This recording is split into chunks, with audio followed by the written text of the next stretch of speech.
오늘 우리가 함께 있는 말씀은 사사기 15장입니다. 삼손에 관한 이야기가 계속 이어지는데요. 어제 14장에서 우리가 읽었던 내용의 마지막 부분을 보면은 이 삼손이 블레셋 여인 딥나에 있는 여인을 사랑해서 결혼식을 할 때 그곳의 관습에 따라서 그곳에 있는 30여 명 정도를 초대를 하게 됩니다. 그리고서 그들에게 수수께끼를 내게 되는데 그 수수께끼를 결국은 아내를 통해서 그것을 대답하게 됨으로써 삼손이 약속한 대로 블레셋 사람의 30명을 쳐서 죽여서 약속한 것을 건네주게 됩니다. 그러나 삼손의 마음은 무척 화가 난 겁니다. 왜냐하니까 자기의 아내를 부추겨서 협박하고 공갈을 해서 그 답을 억지로 알아낸 일이기 때문에 그러합니다. 이 화가 난 삼손이 어떻게 했느냐? 자기 아버지 집으로 돌아갔습니다. 그리고 어느 정도의 시간이 흘렀어요. 추수 때가 가까이 다가왔을 때 삼손이 다시 그 아내를 데리려고 장인이 있는 곳으로 찾아왔습니다. 1절 말씀해 보니까 염소 새끼를 가지고 그의 아내로 찾아갔다 표현되어 있어요. 장인에게 찾아가서 아내를 보여달라 이렇게 요구를 했더니 그 장인이 대답하는 말 뭐라고 이야기하냐면 2절에 보니까 네가 자신의 딸을 심히 미워하는 줄 알고 자신의 딸을 그 초대되었던 30명 중에 한 사람에게 딸을 주었다. 이 말은 다시 시집을 보냈다. 이 말입니다. 그러면서 뭐라고 얘기했냐면 그 딸보다 더 예쁜 동생을 아내로 맞이하라. 이렇게 이야기를 하게 돼요. 그러니까 삼손이 또 그 말을 듣고서 또 화가 난 겁니다. 내가 블레셋 사람을 해한다 할지라도 그들에게 대하여 내게 허물이 없을 것이다. 정당하다. 이러한 말을 하고서는 어떻게 하냐면 여우 300마리를 잡습니다. 그리고 여우 300마리의 꼬리에 꼬리를 잇는데 그 사이에 불이 탈 만한 쇠를 하나씩 그 꼬리에 연결을 해요. 그리고 그 300마리의 여우를 끌고 어디로 가냐면 당시 추수를 해야 될 그곳으로 데리고 가서 거기에 꼬리에 불을 붙입니다. 얼마나 그 상황이 긴박한 상황이었겠습니까? 뜨거워서 꼬리에 불이 붙으니 이 여우들이 어떻게 할까요?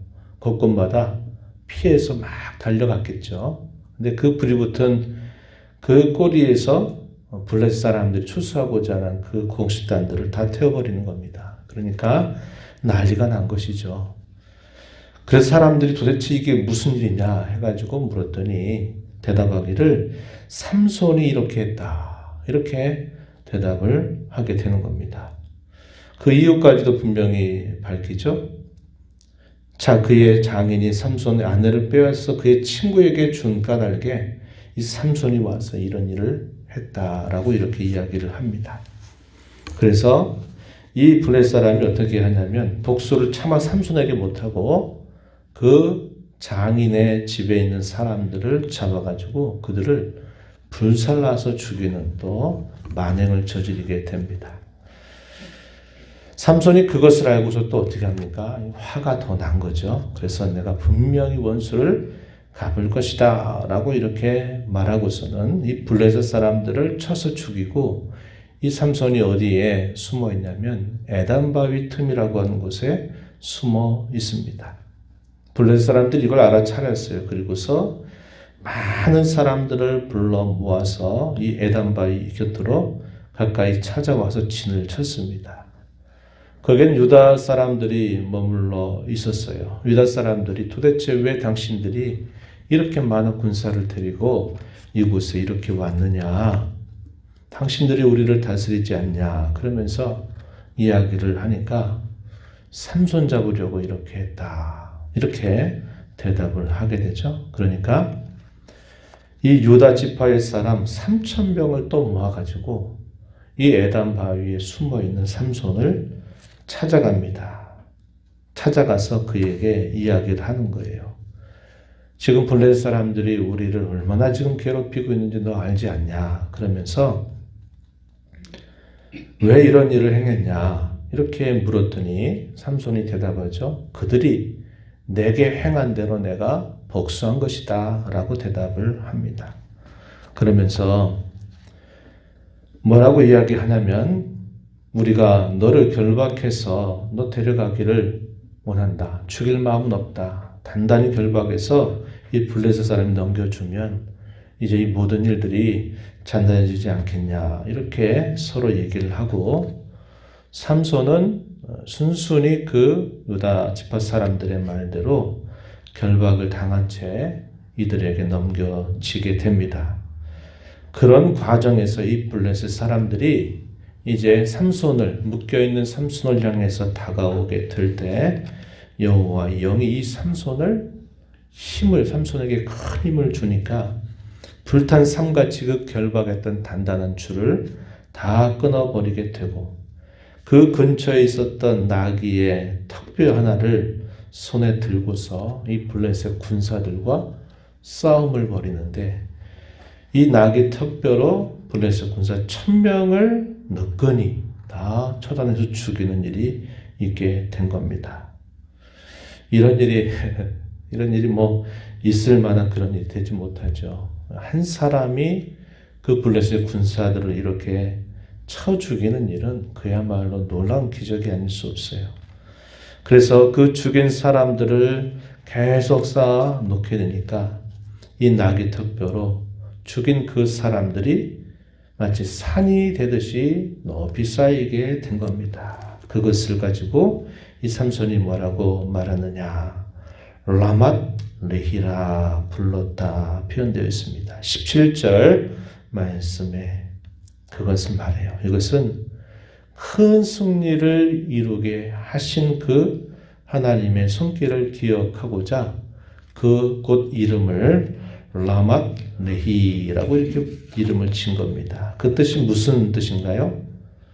턱뼈의 산이다. 이런 뜻을 가지고 있는 것입니다.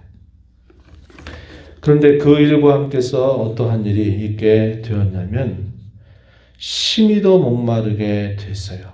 혼자서 그 많은 군사들을 쳐서 죽이게 되면서 많이 지치게 되어 있는 이 모습이었습니다.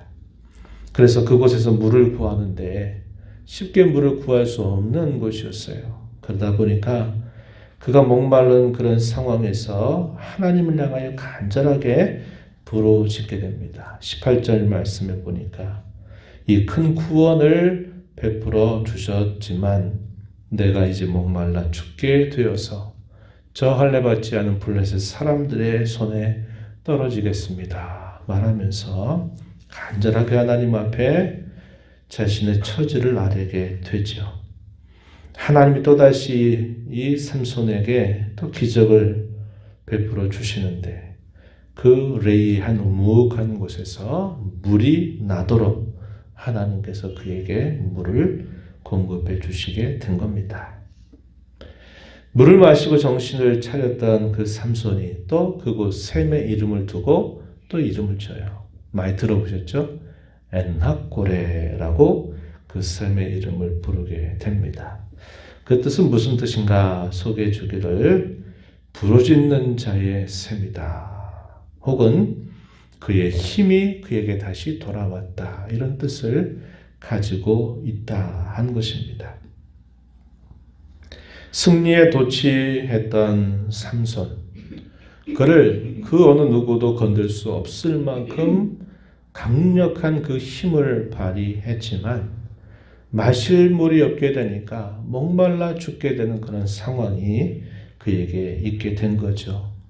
승리에 도취해서 자기가 누구인가를 또 잊어버릴 만한 그런 상황이 될 때 그가 목말라 죽게 되는 그 상황 속에서 삼손은 하나님께 부르짖을 수밖에 없는 상황이 되어버렸다는 겁니다. 승리의 그 강함, 또 이면 속에 사람의 그 연약함, 이것이 이 곳에서 삼손이 경험했던 부분이에요. 그래서 하나님이 자신과 함께 해서 그 블레셋 군사들을 혼자서 그 많은 군사들을 쳐서 이겨내게 하시는 그 승리의 이면 속에 여전히 자신은 연약하고 하나님이 도와주시지 않으면 안 된다고 하는 것을 거기서 경험을 하게 된 겁니다. 그래서 라맛 레히, 그리고 그곳 샘이 터진 곳을 에낙고레라고 부르게 된 거죠. 그래서 자기는 하나님의 이런 도우심을 따라서 살아갈 수 있는 존재라고 하는 것을 이 사건을 통해서 경험하게 되면서 그가 사사로서 이제 20년 동안 이 블레셋에 대항해서 활동을 하게 되었다. 이렇게 마지막 절에서 우리에게 소개를 해주고 있습니다. 삼손은 개인적인 복수들을 계속 거듭하면서 블레셋 사람들과 이렇게 저렇게 싸움이 붙어가면서 당시 이스라엘을 괴롭혔던 이 블레셋 나라와 전쟁을 벌이게 되는 겁니다. 그러나 우리가 계속 느끼는 것은 대개 사사가 세워져서 그 사사에게 군사들이 함께 모이고 그 모인 군사들과 더불어 그 이스라엘의 대적들과 싸워서 승리를 이루어내는 그런 방법이 아니에요. 자기 개인이 자기 집안에 있는 그 억울한 일들, 이런 것들을 통해서 개인적으로 복수하는 것이 이게 점점 커져가게 되면서 또 그 커져가는 과정에서 하나님이 자신과 함께해서 이런 승리를 이루어내게 하시는 것을 경험하고 그 승리의 이면 속에서 자신이 얼마나 연약한 줄도 깨닫게 하는 경험을 통해서 하나님이 이 삼손을 빚어가신다 하는 것을 보여줘요. 그리고 아주 그러한 기묘한 방법으로 하나님이 위기에 처해져 있는 그 자기 백성들을 돌보고 계시다 하는 것을 이걸 통해서 보여주고 있는 겁니다. 그래서 처음에 이 삼손의 아버지 마노아에게 여호와의 사자가 찾아와서 당신의 이름이 무엇입니까? 라고 물었을 때 뭐라고 대답했나요? 기묘다 이렇게 말하죠. 하나님께서 자기 백성들에게 베풀어 주신 그 구원의 섭리가 이토록 오묘하고 놀라울 것이다 라는 것을 미리 예고한 것처럼 하나님의 이 구원의 역사가 대단히 기이한 방식으로 오지만 여전히 자기 백성들을 돌보시는 방법으로 나타나게 됨을 우리가 보게 됩니다. 그래서 다른 사사들과 이 삼손에 관한 이야기는 많은 차이를 보이고 있는 거예요. 그래도 이것이 깔끔하지는 않다 이 말입니다. 그 개인의 여러 자기 문제들, 자기가 당한 일들을 계기 삼아서 이것이 이런 전쟁처럼 커져가는 그런 모습을 보이고 있다 하는 것을 우리가 이걸 통해서 확인하게 돼요. 영적인 혼란 속에서도 하나님은 자기 백성들에게 베푸시는 긍휼을 결코 잊지 않음을 우리 삼손의 이야기를 통해서 보게 됩니다. 삼손이 잘나서 그런 거 아니죠. 그죠? 그가 그의 모습을 보면 지극히 인간적인 모습을 벗어나지 못함에도 불구하고 하나님이 그를 붙들어서 그를 수단으로 삼아서 블레셋 대적들을 치게 하시는 하나님의 그 섭리를 우리는 보게 되는 겁니다.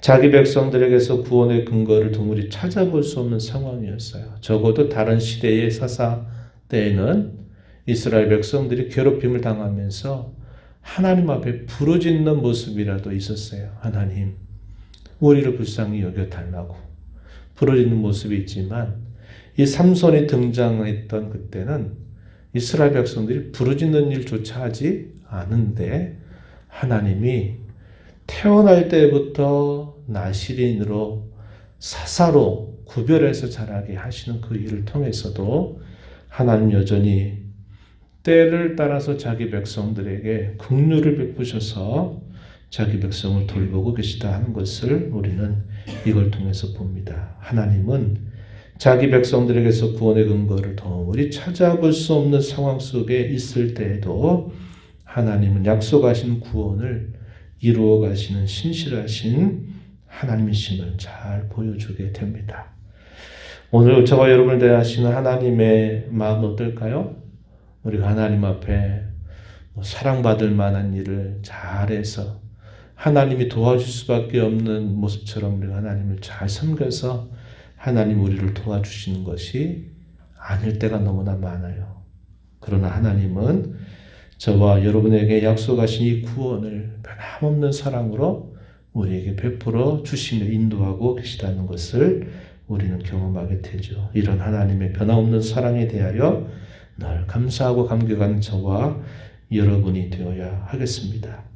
삼손의 모습, 큰 승리를 거두는 그 인면 속에 지극히 연약한 모습을 보는 것처럼 우리도 마찬가지입니다. 우리가 승리할 수 있는 것도 하나님이 도와주셔야 되고 우리의 연약함을 우리가 극복하는 것도 역시 하나님이 은혜를 베풀어 주셔야만 된다 하는 것을 우리가 기억하면서 늘 하나님 앞에 겸손한 마음, 하나님을 의지하는 마음을 가지고 우리에게 주어진 하루하루의 삶을 살아가게 되기를 진심으로 바랍니다. 하나님 아버지, 지난밤에도 저희에게 힘을 주시고 이 새벽 시간 저희들을 깨워주셔서 오늘도 생명 주시고 복 주신 아버지 앞에 나와 찬양드리며 저에게 주시는 말씀을 또다시 듣게 하신 것 감사드립니다. 자기 백성들이 하나님 앞에 신실하게 무엇인가를 잘해서라기보다는 그 백성들을 불쌍히 여기시는 그 하나님의 사랑과 긍휼이 너무나 커서 흠이 많고 또 여러 가지 부족하지만 삼손을 들어서 대적나라를 치게 하신 하나님의 구원의 손길을 저희가 살펴보게 됩니다.